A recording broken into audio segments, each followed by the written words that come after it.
이민 사회가 무엇인지를 이해하기 위해서 과거에 한국에서 외국으로 취업 이민을 갔던 대표적인 사례죠. 1970년에 이제 광부와 간호사로 가서 독일에 정착한 부부를 만나봤는데 보니까 이분들도 처음부터 뭐 독일에 정착을 하겠다, 독일 국적을 취득하겠다 이런 결심으로 가신 건 아니에요. 여기 또 외국인분 계신데 꼬마루 교수님은 어떻습니까? 처음부터 한국에서 살겠다 이런 결심으로 저는 오셨나요? 부모님한테 2년 약속하고 왔어요. 딱 2년 있다가 가겠다고, 석사만 마치고 가겠다고 했는데 어느새 16년 됐습니다.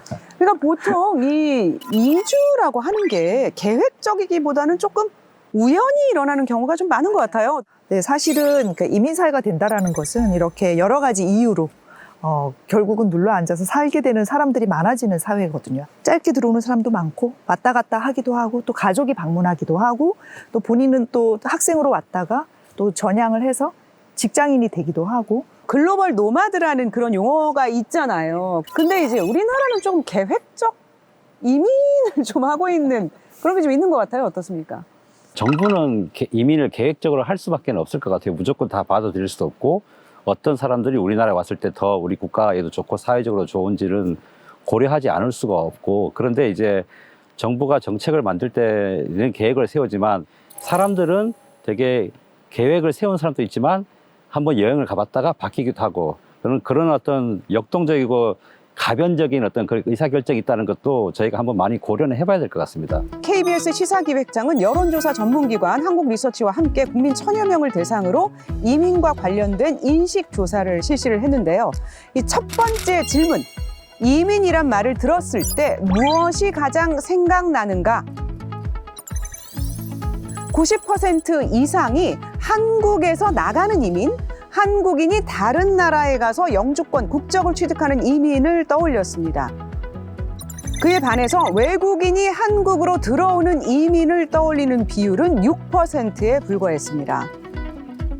자, 여론조사 결과를 봤을 때 아직도 한국인들은 한국을 이민 수용국이 아니라 이민 송출국으로 이제 생각하는 경향이 좀 있는 것 같은데 현실은 어떻습니까?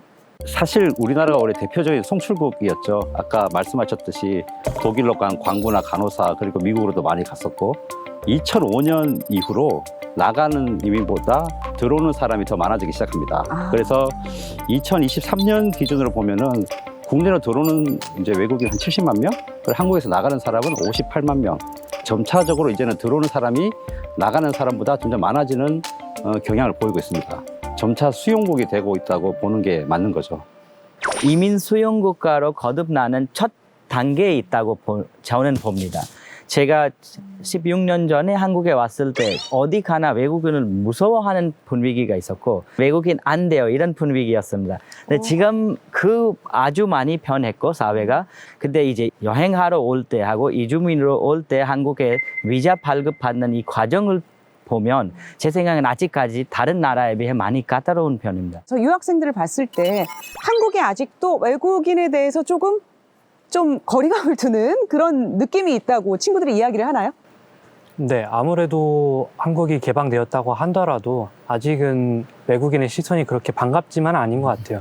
근데 여기서 좀 더 나아가면은 특정 외국인에 대해서, 예를 들면은 뭐 유럽이나 미국에서 온 외국인을 대하는 점과 동남아시아나 뭐 남아시아 국가에서 온 외국인을 대하는 태도가, 그거는 아직은 그 친구들한테 물어봤을 때도 확연하게 다르다. 맞습니다. 그거는 뭐 이거 말하지 않아도 누구나 다 아는 사실입니다.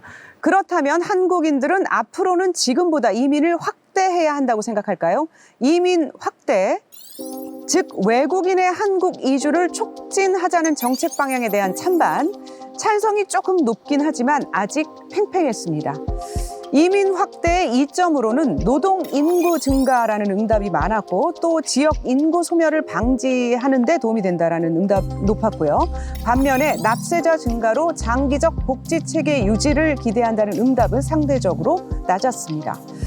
이민 확대로 염려가 되는 점으로는 범죄 증가, 사회적 갈등 증가를 꼽는 응답이 압도적으로 많았습니다.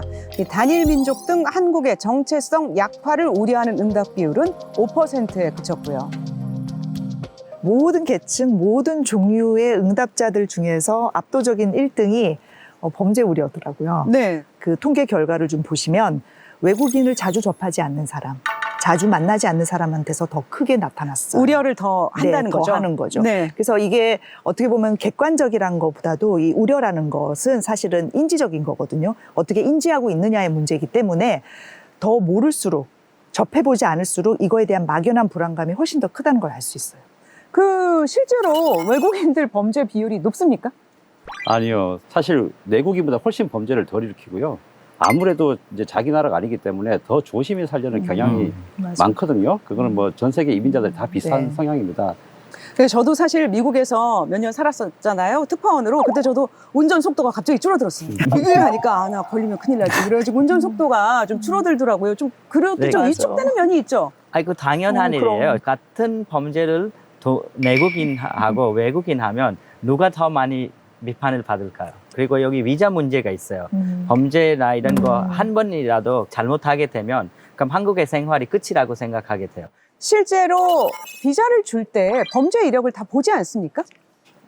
출입국 당국은 당연히 이제 당연히 비자 신청하면 범죄 경력 같은 걸 네. 다 보죠. 취업 비자를 네. 낼 때도 다 보고, 그리고 국내에 왔어도 또 이분들이 체류 자격을 바꾸거나 이제 뭐 연장하거나 이럴 때도 그 출입국 당국은 당연히 범죄 기록을 다 범죄 기록은 살펴봅니다. 항상 체크됩니다. 네. 네. 많은 이제 외국인이 일으킨 범죄들이 폭행이고, 그런데 그게 알고 보면 임금 체불되어서 이제 미등록자인데 임금 체불이 된 거예요. 그럼 사장님한테 돈 달라고 하는데 계속해서 안 주니까 이제는 칼을 들고 가서 위협하기도 하고, 제가 그걸 볼 때는 이 미등록 이주민들이나 이 노동자들이 정식적으로 법적으로 이것을 어디다가 요청해서 해결해달라 할 수 있는 창구가 없으니까. 네. 그래서 정말로 오히려 이런 범죄가 발생하면은 혹시 이 범죄를 발생하게 만든 우리가 좀 미처 생각하지 못한 그분들의 권리를 보호하기 위한 장치들이 부족한 게 없는지, 사실 그런 것도 같이 좀 생각해 보면 좋을 것 같은데 그런 스토리는 거의 안 들어가죠.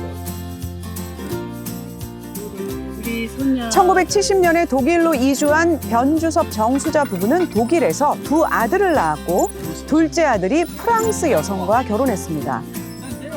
그 사이에서 두 딸이 태어났고요. 지금은 이민 1세대, 2세대, 3세대가 가족을 이루고 있는데 제가 독일에서 직접 이 가족을 취재했습니다. 스스로의 민족적, 국적적 정체성, 또 이민자로서의 정체성에 대해서 대화를 나눴는데 어떤 얘기였을까요? 한국 가면은 할아버지 할머니한테 뭐 선물 사올 거야? 뭐 사다 줄래? 소주. 그러니까 아직도 소주를 제일 좋아하시나 봐요. 소주? 네. Wenn Abujanz ist, Harabujan guckst, ist er Koreaner, Deutscher oder was anderes? Er ist Koreaner in meinen Augen. Was ist mit Harmony? Ist auch Koreanerin, aber so Koreaner und so immer noch, weil sie bleiben ja auch noch bei ihren traditionellen Habitüt und so alles, also Okay, was bin ich für dich? Deutscher, Koreaner, alles. alles? Ja, Mama ist ja von Westen, so auch alles. 이제 2세대는 한국 사람인가 독일인인가 지금 논쟁이 붙었어요. 아버지 지트간쪽 este Korea, Ja. Koreaner. Keine Deutsche.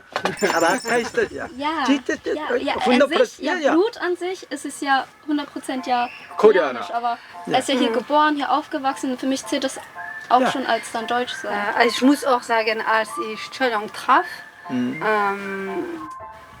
ich habe schon sehr viel seine deutsche Seite gespürt. 어렸을 때 아버지 어머니 때문에 항상 한국 사람이라고 생각했어요. 예, 독일에 있는 한국 사람. 그래서 학교 끝날 때 제가 19살 될 때 1년 동안 한국으로 갔어요. 왜냐면 제가 my roots 뭔지 잘 몰랐어. 그래서 한국에 갔다 와서 제가 알게 됐어요. 한국 사람 아니에요. 독일 사람이에요. 아버지는 그렇게 좋아하지 않았지만 제가 20년 동안 독일에서 살았기 때문에 한국에 있을 때 한국 사람도 될 수 없었어요. 한국말 잘 못해서. 그리고 한국의 the hierarchy, 형, 선배, 그거 다 좀 힘들었어요.